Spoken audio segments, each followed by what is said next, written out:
Hello, and welcome to today's presentation about Dow Gardens.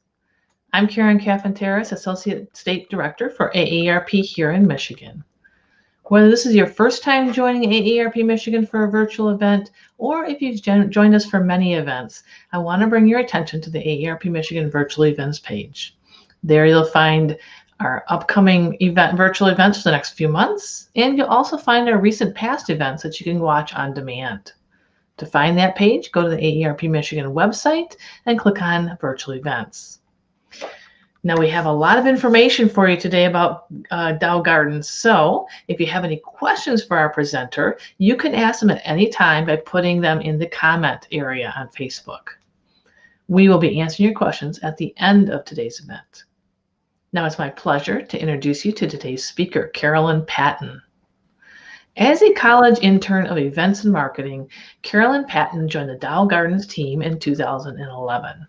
After receiving her Bachelor of Applied Sciences in Communication and Business degree from Saginaw Valley State University in 2013, she began full-time as the office manager and has since held various positions within Dow Gardens. Currently, she serves as the Assistant Director of Guest Operations. Carolynn leads her team in planning and implementing all programming and events for Dow Gardens, always ensuring content is mission relevant and of the highest quality. In her free time, Carolynn enjoys spending time with family, serving on the Reese Endeavor Garden Walk Committee, and volunteering for hospice. Welcome, Carolynn. Thank you so much. Thank you for having me. I am so excited to be here today. It's been quite a while since I've given an actual tour of the gardens. Virtual tours seem to be the way of the future, and I am so excited that AARP has asked me here today to do that. Yes, well, I'm very excited. I've never been to Dow Gardens, so I'm really looking forward to the information you're going to share today and to visiting hopefully soon. So with that, I'm going to turn it over to you and let you get started. Wonderful. Thank you, Karen. Alrighty, so as Karen mentioned, my name is Carolynn Paten, and I am the Assistant Director of Guest Operations here at Dow Gardens, which is located in Midland, Michigan. My role allows me to be involved in all things guest experience related. So whether it's events or our maps or our summer art exhibit, I get to dabble in a little bit of all of that. And today we're going to talk you through Dow Gardens, who we are as an organization, how we started, and also a few of our events, and hopefully entice you to come visit Dow Gardens sometime in the near future. We are currently under a reservation system because of COVID. However, beginning June 15th, we are walk up again. So you do not need a reservation, and we would love to come have you visit. Alrighty, so my first question in every presentation is, who has been to Dow Gardens? Quite a few people have visited. Our annual attendance is around 350,000 guests. Now that was in 2019, and obviously COVID kind of threw us all for a loop, but that is what we anticipate in the normal years, 350,000 guests. And now I will ask, what is Dow Gardens? And this is one of the poll questions, so I believe that poll will be popping up shortly for you. But our question is, which of these does Dow Gardens not have? Is it A, the longest ADA accessible canopy walk in the nation, B, a nationally award-winning children's garden program, C, a 110-acre garden, forest, and trails, D, a nationally historic home, or E, a wellness and yoga studio inspired by nature. And so you're going to get a moment to answer those, and I'm very curious to see how many of you know the answer. There is a lot here at Dow Gardens, but which of these do we not have? I feel like this question kind of sets us up for the rest of the presentation because I'm going to talk about many of these features, but not one of them. Which one is not a part of the Dow Gardens organization and property? All right, so I see that the poll is taking place. Sorry about my lighting there. If you would take a moment and vote on the poll, I would so appreciate it. I want to see what you all think. Once again, is it A, the longest ADA accessible canopy walk in the nation? B, a nationally award-winning children's garden program? C, a 110-acre garden, forest, and trail system? D, a nationally historic home? Or E, a wellness and yoga studio inspired by nature? I think it'll just be a few more seconds here and we will be able to get the data and see what you all thought.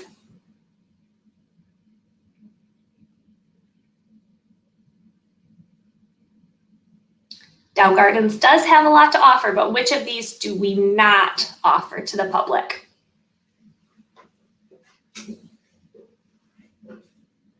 If you've been to Dow Gardens, as I asked in the last poll, then hopefully you know the answer to this question. Alrighty, I think wrapping up here. Okay, so 58% thought that we do not have a historic home, and that is not true. We have the historic home of Herbert H. and Grace A. Dow on our property. We are a 110-acre garden, forest, and trails. We do have a nationally award-winning children's garden program. We do have the longest AD accessible canopy walk in the nation. The one thing that we do not offer here at Dow Gardens is wellness and yoga studio inspired by nature. So we do some programming around wellness and yoga. However, we do not have our own studio. So thank you so much for your participation in that poll. And now we are going to talk about points A, B, C, and D throughout the rest of the presentation.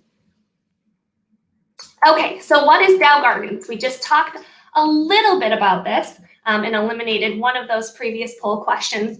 But Dow Gardens today is a 110-acre gem within the city of Midland. So if you've been to Midland, we're pretty industrial. There's a lot to offer here in Midland as far as business and big city amenities, but we are this 110-acre green space right in the middle of the city.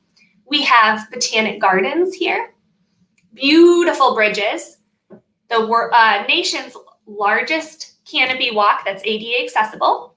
We do have a nationally award-winning children's garden program, which I'll talk about in a little bit.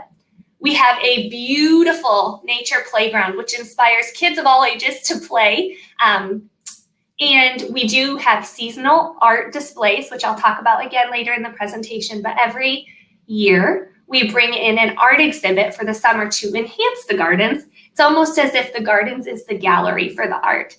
And we have yet undiscovered adventures around every turn. So a little bit about Dow Gardens and why we're here today. The Herbert H. and Grace A. Dow family lived in Midland. They were married in 1882 and had 7 children, 6 of which survived into adulthood. They did have one son, Osborne, who passed away when he was 2 of spinal meningitis, but 6 of those children lived into adulthood. They purchased land parcel by parcel here in Midland as it became available. And their future home lot was purchased in 1897 with construction in 1899. And this was the only home that they ever built in Midland. Other than this home, which we refer to as the Pines, you can see it there in the picture on the right, tucked back behind the trees, hence why we call it the Pines. And the picture there on the bottom is Herbert and Dow's family. Herbert and Grace's family, excuse me. And there's an empty chair there all the way to the right, and we believe that that was for Osborne, their son, who passed away. So Herbert Dow picked Midland because the water here was really rich in bromine. So we get asked a lot, why Midland? Why did Herbert pick Midland? Well, it's because our water. Herbert picked Midland to start the Dow Chemical Company, and he was very interested in agriculture. He was a scientist by trade, but his passion was agriculture, with apples in particular being his passion. And so he used the land that he purchased here in Midland to grow things. And the picture there on the bottom, you'll see Herbert's apple orchard and big barrels. And Herbert was always trying new things, trying to be innovative. And so he would fill those barrels with water in the hopes that they would create heat, essentially, be a heat source for the trees, and they wouldn't frost as soon. Very innovative. And then Herbert is pictured there on the right on one of our bridges on property. Herbert's wife, Grace, was a philanthropist in our area. She gave annually about $430,000 a year. That's non-adjusted. So back in her time, that's how much she was giving a year to the community and different nonprofits throughout the state. Grace actually started the Herbert H. and Grace A. Dow Foundation because she realized when she passed away, their giving and enhancing the community of Midland would stop. And so she started the Herbert H. and Grace A. Dow Foundation, and today that foundation gives about $26 million annually to different grantees who write and go through the grant process. And Dow Gardens is the biggest signature gift of that foundation every year. So they fund us so that we can be a gift to the community.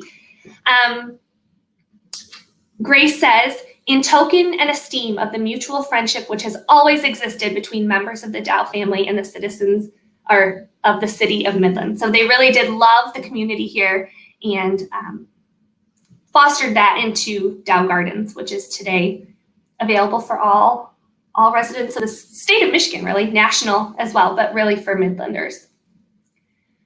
The Dow Gardens mission statement is that we exist to preserve the history, enhance the horticultural beauty, and share the educational and leisure time opportunities of the Herbert H. and Grace A. Dow estate. Okay, so we're down to the next poll question. And this poll question includes our annual admission. So you can purchase an annual admission to Dow Gardens for one person, which lasts for 12 full months. I would love to know what you think this annual admission is valued at. So we're going to get this poll up and running. And I would like to know if you think that our annual admission costs A, $300, B, $150, C, $20, or D, $10. Now I'd like to talk through a little bit about what our annual admission includes. So once you have an annual admission pass, you're welcome to visit any day that we're open. You will not need a reservation starting June 15th, so you can pop in. We'll record that you're here. So it includes those visits. It includes our annual art exhibit, anything during our normal operating hours. So to come and see Craig Mitchell-Smith's Garden of Glass, which is what we're featuring this summer. That's included in this price. We have lunchtime concerts that are normally operating in the summer, not this year because of COVID, but lunchtime concerts are included with that annual admission price. We do outdoor movies during the summer. That's included with this price. So it really is value packed. But what do you think that annual admissions to the Dow Gardens is worth? I would love to know if you think it's A, $300, B, $150, C, $20, or D, $10. We'll give you another couple seconds here to wrap up the poll. I'm very curious what you think that is all valued at. As I mentioned, that includes access to the Canopy Walk, our forest. We have a beautiful orchard, which I'll talk about in a couple minutes. The forest playground is included in that. We plant 28,000 tulips annually. That's part of this display. All right, the poll is closed, so we're going to be getting the data soon. I'm very excited. We like to think that we provide value, so let's see here. The majority of you are right. 50% of you said C, $20, and that is accurate. It is $20 for 12 months worth of admission to Dow Gardens. As I said, the foundation really helps offset that price to our visitors so we can be a gift. And to round out our admission offerings, annual admission, as I mentioned, is $20. Daily admission, so if you plan on visiting us just once while you're in the area, is $10. Students are $2 for a daily visit, and children 5 and under are free. So let's talk a little bit about what that admission fee gets you. We'll first talk about the winter months, and we are open year-round. We really try to keep our paths clear so that people are able to walk outside in a beautiful environment, even during the colder months. Our Christmas walk is something we host annually, and there's several pictures of it there, where we invite local choirs to come sing Christmas carols. We have reindeer straight from the North Pole that come and visit. We have cocoa and enjoy walking around in the winter beauty. We're not a lights show. It's more Currier and Ives feel. And we really highlight the textures of the winter and the horticulture during that time. But that's our Christmas walk. And it's usually the second and third weekends in December. We also have a picture up there of our conservatory. It's the top row, where you can see a beautiful poinsettias in our warm conservatory. The conservatory is almost always 80 degrees. So even in December, it's a great place to sneak away to. And let's see, the Pines home is featured there on the right, all lit up for the festivities of the season. So we are open in the winter. Come and visit us. Okay, then looking towards the spring. Butterflies in Bloom is one of our biggest exhibits of the year.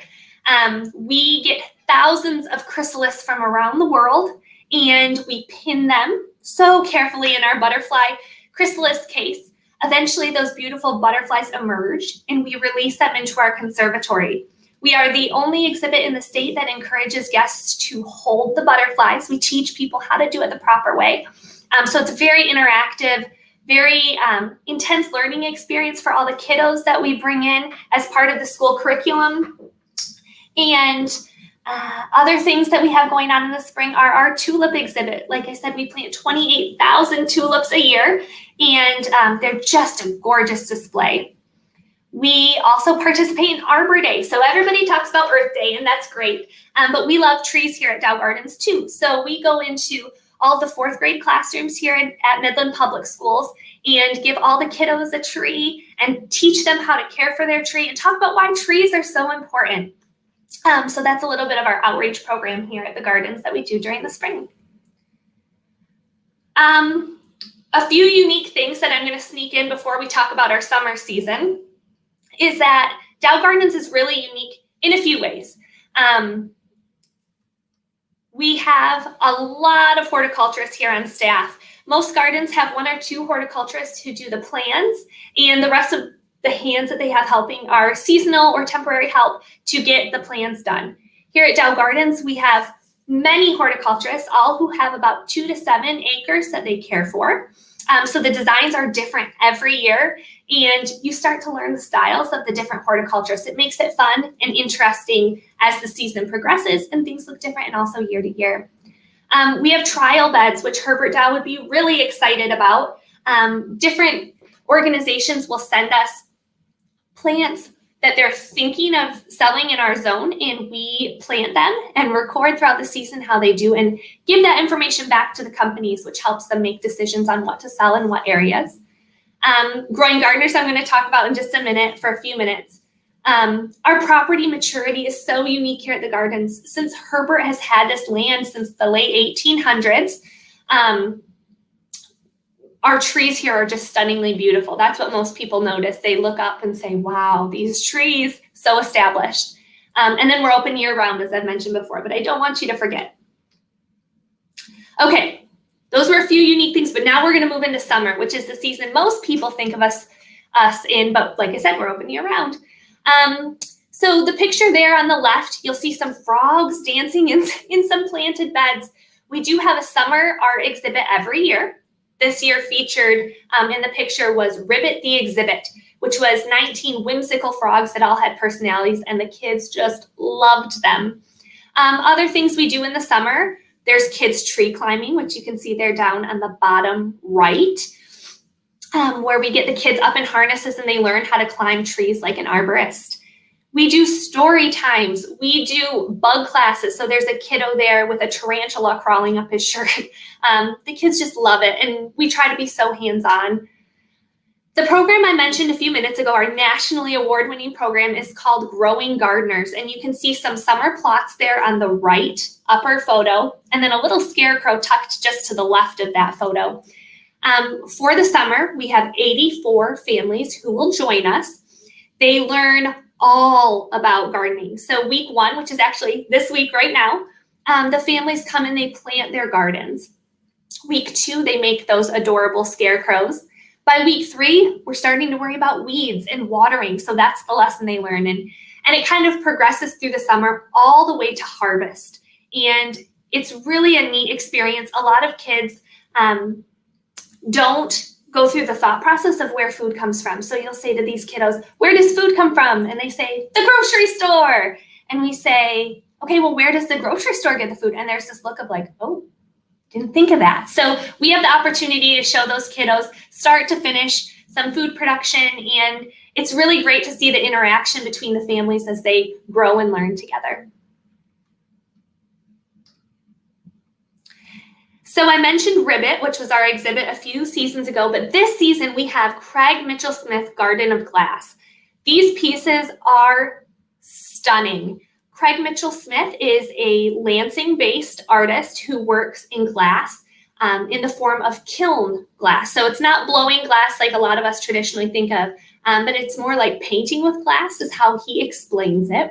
So he takes the glass and he paints with it. So he takes different shards and layers them together, melts it in the kiln. He melts it a second time for texture and melts it a third time for its three-dimensional qualities. We will have 31 glass exhibits in by the end of the summer. Currently we have 30, but Craig is making a custom piece for us at Dow Gardens, which will be done in July. The scale of these pieces is more than you can even imagine. So there's a little dandelion puff there on the left. That is 24 foot tall. And the little people there on the bench give you a little bit of perspective. But his work is mostly inspired by horticulture. There's a few pieces that are butterflies or a little bit more abstract, but it is just stunning in the gardens. It seems like it was meant to be there. And I hope that you're able to get a chance to come see it during the daytime. But also, we're going to be doing a special event in September and October where we are going to uplight all of the pieces similar to what's there on the right. And you'll be able to walk around the gardens when it's dark out and see all the pieces illuminated, which is just stunning in a totally different view. After summer, we roll into fall. And fall is actually one of my favorite times at the gardens. We do have increased visitation in the fall with all those people looking for fall color. And so we have that to offer, and it's beautiful from the Canopy Walk to get up in the canopy and be in that red and orange and green and yellow canopy is just, there's nothing like it. It's breathtaking. But we do a few events in the fall as well. And so Halloween hike is pictured, the two pictures there on the left. We pick a theme every year and do a little skit and walk the kiddos around the garden, and they trick or treat in whatever theme it is. So my favorite theme to recall back on was actually Willy Wonka. And when the kids arrived, they all got a chocolate bar, and only those with golden tickets got to participate. They all got golden tickets. But they went through and met all the characters, whether it was Mike TV or Veruca or Violet. They met each of them and got a little treat as they walked around the gardens. Just super fun to see all the kiddos dressed up, and to have memories being made in the gardens is something we shoot for. So that's one way we do it. And then we also do a fall walk every year where we put our luminaries out and have a band come in and just play easy listening music. People play yard games. It's just a beautiful, fun festival in the fall.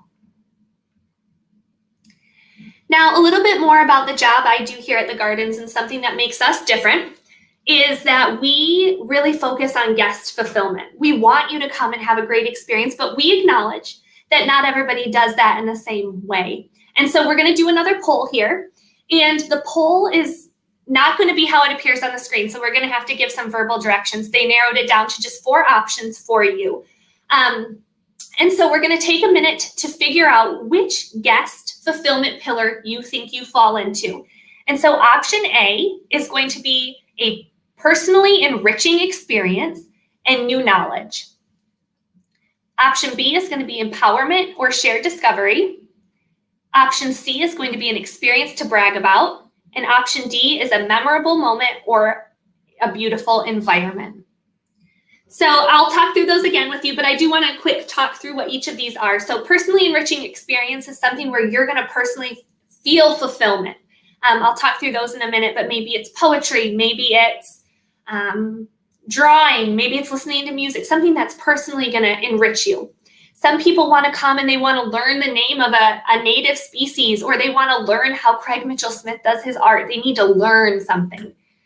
Other people want empowerment or a shared discovery. They want to come and they want to have that moment with their best friend where they're able to share the glass artwork. Or maybe it's a grandparent with their grandchild going through our scavenger hunt that we have to go with the art.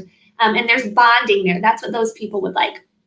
An experience to brag about is something that you need to put on your Facebook page, or you need to share at your next social event and tell people how great it was.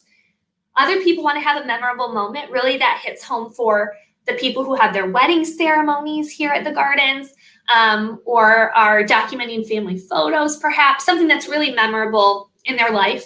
And some people want to just walk around and enjoy a beautiful environment. We are very close to Mid-Michigan healthcare, and we have a lot of people who write to us that say that we're kind of their oasis during some sort of treatment, that they come here for healing and quiet and restoration during hard times. So once again, let me list off what those options were. So we're combining option A will be an enriching personal experience or new knowledge. So you're going to choose option A if you're either personally enriching or new knowledge. Option B is going to be empowerment or a shared discovery. Option C is an experience to brag about.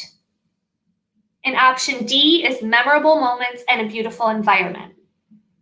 So if you could take a minute, the poll will be closing, and we're going to figure out where the majority of you lie. It's really good data research for me.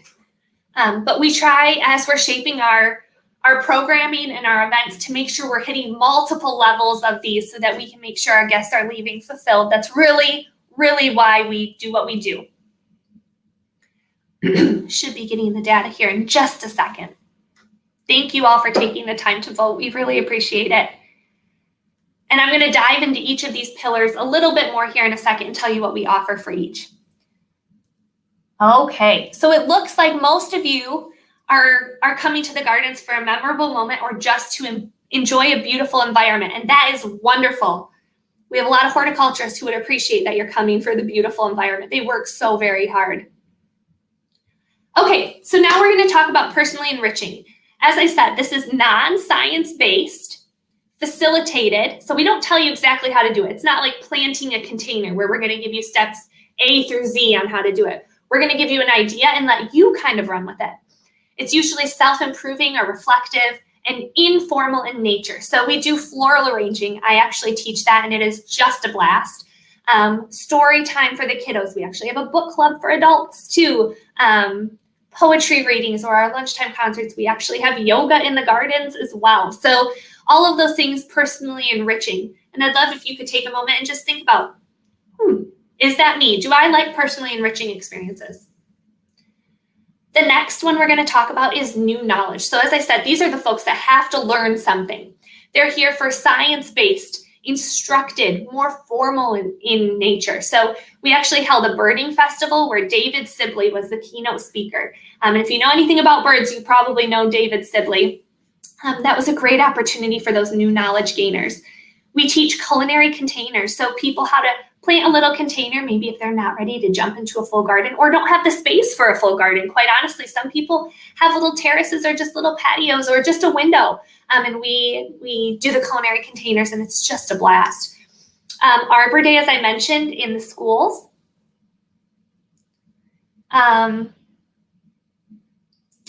We do a horticultural class series, so different tree classes or planting your yard, different things in that nature.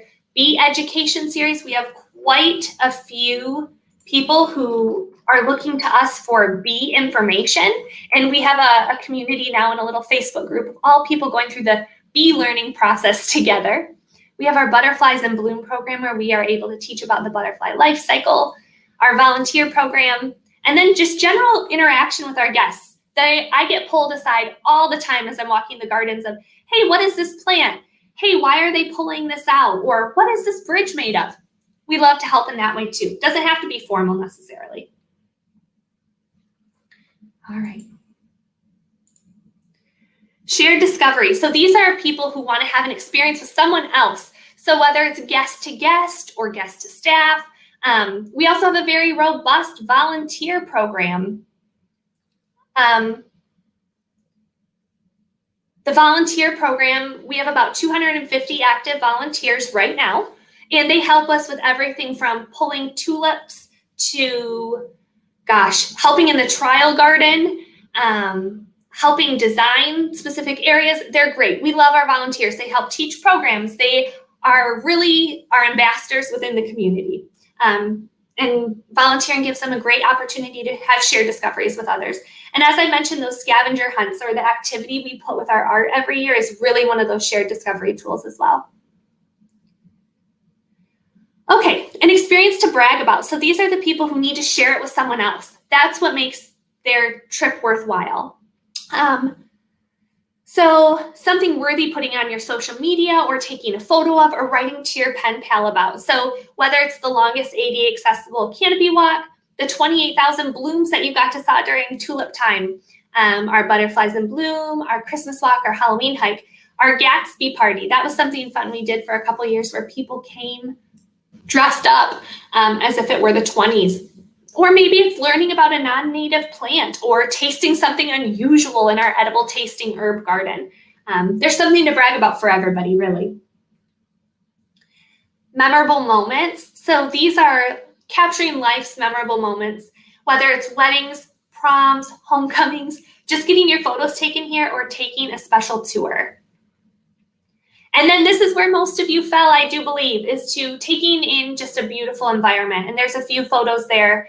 Our staff works incredibly hard to keep the grounds looking beautiful year round. And really, as a public garden, we kind of view ourselves as a cake. So the gardens is the cake and the events and programming are kind of the frosting. You need one to enjoy the other. But we do understand that our cake is the garden. That's why people visit us or are drawn to us. And so now at this point, I am ready to open it up for questions and see what you all have for me, because I've shared a lot of information. And so I hope you've got a lot of questions ready to go. Well, thank you, Carolyn. Lots of great information.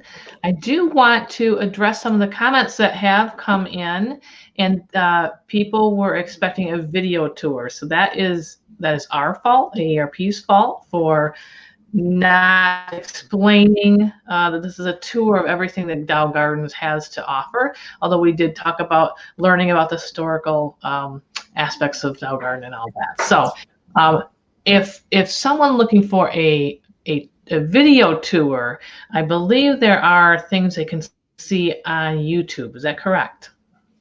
So we don't have a virtual video tour that we've published anywhere for people to see because the gardens does change so rapidly. And I'm going on vacation next week and it will look different when I get back a week from now. But if you do have any questions or would like to get a group involved or see what we can do in that way, we do have a group tour coordinator and you could give us a call and we could see how we could accommodate for that group. All right, excellent. So we have several questions. One of the questions is there a senior rate? So we don't have a senior rate. We've just got that adult rate. And part of that is that our admission rates are pretty low comparatively. And a lot of people we have visit are seniors, and they love to come. And so they purchase an annual admission, and then really just for the price of 2 visits, they're in for the year. Right. It seems to be very, very cheap. $10 if you're just visiting once, or $20 for the year. I think that's about what it cost me to go to the zoo here. Much more if you want the annual pass. All right. And then can you explain, we have viewers who are not from Michigan, and they're wondering, where is Midland? Should I pull up my map? I don't know if this is going to flip for you. Is that the correct way? It's fine. Yeah. There you go. So Other way. Yeah. Perfect. Okay. So we're right about here. So about midway up the state, we belong to the Great Lakes Bay region. So there's 3 cities kind of close together: Saginaw, Midland, and Bay City. But we're right along I-75. So if you're traveling through Michigan, kind of on that main road, traveling through whether to go up or to go down the state, we are literally 20 minutes off of I-75. Okay. And the question about the annual pass, is it from the date of purchase or the calendar year? It is from the date of purchase, and it is 12 months to the end of the month. So say you purchased it on July 1st, it would be good until the end of the next July. Very good. All right. And do you rent Amigos for those who have a hard time walking all that 110-acre distance? Yeah, so we don't offer Amigos. We have a company that's pretty local that will drop them off if you're looking to come, and you can make that reservation separately. We do have wheelchairs, which are available.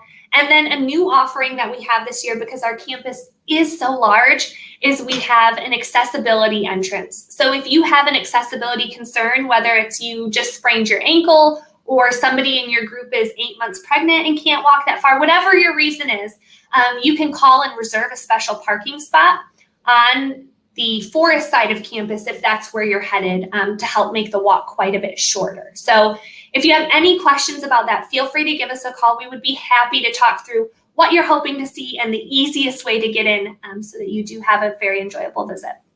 All right. What are the hours? I don't think we talked about that. Yeah, so the hours are seasonal, and this year we're a little wonky because of COVID. We were planning for the season when COVID was kind of in full swing. So currently we're open 10 to 7, and that will go through Labor Day. At that point, we close a little bit sooner because we're mostly outdoors. It's hard in the winter to stay open a lot later. So I would say check out our website or give us a call if you have questions about hours. But this season we are open from 10 to 7, and we're open Tuesday through Sunday. So Mondays we are closed to the public. We use that day to do a lot of our heavier maintenance work on the grounds. It gives us the day to get in there and do some of the things that are a little bit more distracting to the guests while they're not here. Got it. All right. Sarah asks if she can ride a 2-wheel bike in the gardens on the pass. We do not allow bikes or scooters within the gardens. Okay. Cindy wants to bring her 81-year-old sister and is wondering if it's too much walking for her. It's quite a drive for them to get there, but they're interested in visiting. So it's going to depend on what you're looking to see. So if there's certain things that you're really wanting to see, perhaps it is the Canopy Walk. We have the accessibility entrance, as I mentioned, which gets you pretty close. So with a wheelchair, you could pretty easily walk out there. I obviously don't know what is, hard for someone may not be hard for someone else, but we really do try to prepare guests before they're coming. So to talk through what you're hoping to see, we can talk through distances with you on the phone. We have all of that information. But there are, I will say, a lot of places to rest throughout the gardens. We have benches. So if you're taking a walk and need to sit for a while, and then the Pines porch, we actually have beautiful furniture that resembles Herbert and Grace's, and you're welcome to sit up there and take a break. We also have a cafe that has coffee, drinks, and tea, sandwiches and salads, and that's a beautiful place to rest as well. So Cindy, I would say give us a call. We'd be happy to talk through with you if there's a closer accessibility point or anything else we can offer to make the visit more enjoyable. All right. And Don wants to know, when does the glass exhibit open? Everyone loves Pug Dimensional Smith. Oh my gosh. So the exhibit is up. The glasswork is up. We're working on getting our signage all ready to go. But the glass is in. It's viewable. We've got our gift shop gallery ready to go so people can take souvenirs home if they like. It's ready to go. And I do know that the artist is planning on stopping in some weekends, pretty unpredictably, based on his schedule. But if you can stop in when he's in, that would be a real treat. But it's up and ready to go. Come visit us. We'd love to have you see it. All right. All right. And then Ruta asks, when's the best time of year to see the butterflies? So our butterfly exhibit is actually very, very early spring. So we usually display from the first Friday in March through mid-April. Part of that is that we like to bring people out when there's not a whole lot else blooming in the gardens, but also there's a lot that goes into our USDA permit in having butterflies, and part of that is that we can't host them when it's warm enough outside that they could survive, if that makes sense, because we get them from all over the world. So we really have to contain them in that conservatory. We do timed ticketing for butterflies. That's something new we started about 2 years ago, and that helps ensure that we're not overwhelmed in the conservatory, because we had thousands of people swarming to these 8 weeks. So hop on our website, make sure you reserve your spot, but look for it in March and early April. All right. And then Andy asks, is there a newsletter that the people can sign up for to get information about upcoming events? Absolutely. If you go to dowgardens.org, we have a place there where you can enter your email address for updates, which will share about our classes and our programming. Sometimes it shares what's blooming at the time. It'll definitely have our hours for that time and things upcoming. So I would suggest, if you're interested in it all, signing up for those emails. I will say they're not super frequent, so you're not going to get bombarded every day with something in there, maybe once a month, just to keep you in the loop. Okay. All right. And then Sarah asks, what are the extra charges once you're in the garden? That's a really good question. So some of our events will have an additional cost, but Butterflies in Bloom is included with your admission. You just have to make that reservation. The Canopy Walk is not an additional cost either. So really it's just any events, programming, and then specialty tours. Currently we charge an additional $2 for groups who are bringing in tours. So you get that guided experience just for $2 a person. And we do cart tours as well. So if you've got accessibility concerns, and I didn't mention this yet, we do 2 golf cart tours a day, where currently we can get 4 guests on a cart, and then you get a personal tour guide for an hour to an hour and a half, depending on how long your tour is. And we kind of zoom you around the gardens and fill you in on the history, and you get to see a lot of the art. So that's a great option as well. And those are $10 for the cart, in addition to your admission. But really, there's not a lot that are add-ons, just those specialty programs and tours. All right. Doug asks, is Dow Gardens very hilly, slightly hilly, or more flat? I think this is... That's a really good question. So for those of you who are not from Midland, Midland is flat, like a pancake. We have one naturally occurring ridge throughout the gardens, but we have a level path going through that ridge so that people can access it. The only real topographical change we have throughout the gardens is created by us for visual interest, and it's really just in one area that we call the bumps. Everything else is pretty flat. All right. With the exception, the Canopy Walk, but that's at a 5% incline, so it's ADA accessible, not hilly, just slight incline. All right, I saw a question here. Here we go. Susan wants to know, what is the Canopy Walk? So can you describe that? Absolutely. So our Canopy Walk is the longest ADA accessible canopy walk in the nation. Basically, ours is designed to have 3 ends on it. So you walk up the center of it, which we call the knot, and it kind of winds you around, gradually increasing you into that tree canopy. Once you're up there, you have 3 options. You can either go towards the orchard arm, which overlooks our 300 tree apple orchard. At that overlook as well, there's a small glass platform that you can step out on and look 40 foot down. That's the highest point of Canopy Walk. Another option, once you're up there, you can go towards the pond overlook where you can overlook Lake Margrador, which Herbert dug to help irrigate his apple trees on that side of our campus. But it's really just a beautiful arm where you can sit. You see the trees reflecting in the pond. And then the third arm is our spruce arm, and that actually has a hammock in it that you and 40 of your closest friends can hang out in up in the pines in a hammock. So that's what our Canopy Walk is. Once you're up there, you can feel free to explore around. We also have a couple of pods up there that look like Queen Anne's lace umbles, and you can walk out onto those and you feel them sway as if you're a tree. It's a really fun experience. All right. So Anna asks, is food sold in the gardens? Yes. So that's new this year. We have a variety of sandwiches and a salad, as well as like bags of chips and granola bars and ice cream. We have Great Lakes Bay ice cream. I don't know if you have ever had that, but bar none, the best ice cream I've ever had. And we sell it here at the gardens. It's located at our cafe. So that is about a mile from our visitor center. So it is a walk to get over there. And we have light refreshments at our visitor center. There's also a lot of really great, unique little restaurants around Midland. And so we'd be happy to talk through too, if our cafe doesn't meet your needs, different restaurants in the area that may be able to fit your needs a little better. Gotcha. Also, I will say too, your annual admission is for the day, if that's what you choose to do. So you're more than welcome to come explore and then leave campus to get lunch and then come back.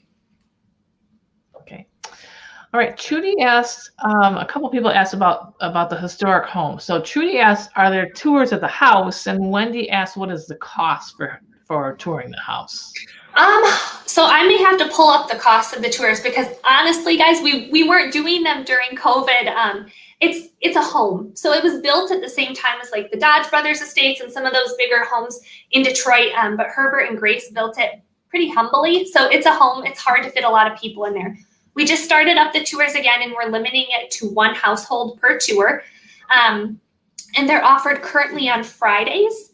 And you can call and make a reservation for that as well. I want to say that the admission for the tours is $7. And that is for the hour to hour and a half long tour of the home. And if someone comes, should they plan? Will this take? I mean, you got the Canopy Walk, you got the gardens. Is this a whole day? Is it? I mean, how long does it take to visit everything? So we have some people, honestly, who come and they walk through our whole campus in an hour and a half and they're done. We have other people who come and they want to know the name of plants and they really want to soak it in and they plan to have lunch here and they have the whole experience. I would say the average visitor spends between 3 and 4 hours right now on our campus because there is so much to see. So I usually tell people, especially if you're coming at like 11 or 12, plan for that to be the majority of your day. Okay. Do the cart tours, Marilyn asked, do the cart tours include the Canopy Walk? So the cart tours do not include the forest side of the campus. We are technically separated by a road between the two. We have a pedestrian bridge, but not a bridge that carts can go across. So it's mostly garden side for the cart tours. Okay. All right. Let's see what else we have here. Marilyn asked, did the floods affect the property? Oh, goodness. So the floods here in Midland, if you didn't hear about them, were devastating last year. We were very fortunate in that our maintenance building got a little bit of water in the basement. We had some equipment we had to repair, but it was nothing compared to the devastation a lot of people felt here in Midland. We had a couple of workers here who lost everything. So we were very fortunate in that we had minimal damage. And for those people who are out of state, do you want to explain what the floods were? Yeah, so Midland flooded, I think it was 3 years ago, horribly. So we were recovering from this horrible flood, 500-year flood, they were calling it. And last year, we had 2 dams break in our area. And it was worse than anything we've ever seen. So 2 dams broke. Those lakes are not there now. We actually made national news. We were on Good Morning America one day in Midland here for the devastation that we had. And if you know anything about floods, you don't bounce back a week or 2 later. Like we're still dealing with the recovery process of that. And like I said, some people lost everything. So. Okay. Lynn asked, how does she get more information about handicap accessibility from parking to entrance? I would say give us a call. Our phone number is 989-631-2677. Every visitor who comes through has a different topic that they'd really like to explore, or a different area of campus that they really want to see, or maybe it's a day that they're here that we're offering a special tour, or the cart tour is available, or every visit is just so unique. Any one of us who answers the phones would be happy to talk through what day you want to come, what time you're thinking, any restrictions you have, because every visit we try to customize to meet your needs. All right. Sarah asked, after the tour of the gardens, what else does Midland offer for visitors who drive a distance to get to visit the gardens? That's a really good question. So next door to us is the Midland Center for the Arts. They have limited offerings right now because they were very heavily affected by the flood. Their whole control room in the basement flooded. So they're working on getting all of that back together. But they bring in off-Broadway productions. They have nationally traveling science exhibits. And we literally share a parking lot with them. So even in these times, I would definitely check out and see what the Midland Center for the Arts is offering. They're often a good pairing with us. We also have a beautiful downtown district. So we have an area of town that is the chains, things you see everywhere. But then we have Main Street, which is all custom boutiques and little local restaurants. And a lot of people choose to go down there and spend a couple hours of time. That's really great to see. We also, I don't know if any of you are golfers, but here in Midland, they're hosting a spot on the LPGA tour coming in July. So that's another thing. If you're a golfer, maybe plan your visit for that week and stop in and see some world-class golf as well. We're also not too far from Frankenmuth, which has the world's largest Christmas store. Bay City has some beautiful antique shops. So it just depends on what you're looking to do. Very good. So Ron asks, and I don't know who this is Alden B. Dow Studio on the grounds? Okay, so of the Dow's 7 children, Alden B. Dow was their youngest son. He studied a bit with Frank Lloyd Wright, and Alden B. Dow did a lot of architecture work here in Midland in the mid-century modern style. So Alden Dow's home was built adjacent to the gardens. We have the best view of Alden's house, which is half underwater and just stunning. It was 20,000 square feet, which was his home and his studio. We are not the organization that runs tours of that home, but they do have that home open for tours. And so if you are coming too, that would be a great pairing to your day. Maybe you go to Alden's in the morning and hear about the history and design aspects of that, and then come visit us in the afternoon if architecture is your thing. Midland also has a lot of homes that were built by Alden B. Dow. So you could spend all day, if architecture was your thing, just driving around Midland looking at all the homes. Makes me want to visit. All right. Jan asks, how did the Dows make their money? And she apologizes if you said it, she missed it. Oh, no, that's okay. So Herbert Dow was a scientist, and he started here in Midland. He started a company actually called the Midland Chemical Company, which he was a part of. He loved being innovative. So he wanted to pull bromine from the water with electricity through electrolysis. This company, the Midland Chemical Company, wanted no part of that. So Herbert split off and ended up coming back to Midland a second time and creating the Dow Chemical Company, which for a while recently was the largest chemical company in the world. They just merged with DuPont. And so that's Herbert Dow was the one who started Dow Chemical. And then later on, Grace started the Herbert H. and Grace A. Dow Foundation with 100 share of her stock in Dow Chemical. So that is how they got their money.